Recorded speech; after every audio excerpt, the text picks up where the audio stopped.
আসসালামু আলাইকুম রহমতুল্লাহ। আগের একটি ভিডিওতে বলা হয়েছিল যে সকালবেলা ঘুমালে কি কি ক্ষতি, তো সেখানে ইসলামিক দৃষ্টিকোণ থেকে ক্ষতিগুলো উল্লেখ করা হয়েছিল। তবে আজকের ভিডিওতে হলো শারীরিক দৃষ্টিকোণ থেকে কি কি ক্ষতি সেটা বলবো ইনশাআল্লাহ। প্রথমত, সকালবেলা যদি কোনো ব্যক্তি ঘুমিয়ে থাকে তাহলে তার অলসতা বৃদ্ধি পায়, মাথা ভারী হয়ে যায়। সকালে ঘুমানো যে হারাম তেমন কিছু না, কিন্তু উপকার এবং ক্ষতির বিষয়টা।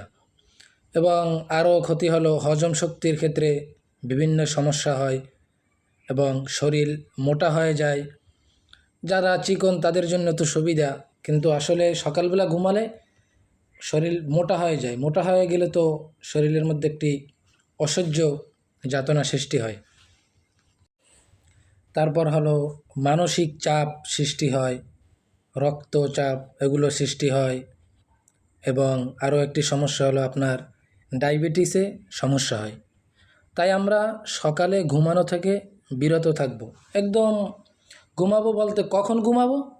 আমরা সকালবেলা ফজরের নামাজ যেহেতু ফরজ, তো আমরা সেহেতু ফজরের নামাজ আদায় করে তারপর সূর্য ওঠা পর্যন্ত অপেক্ষা করব।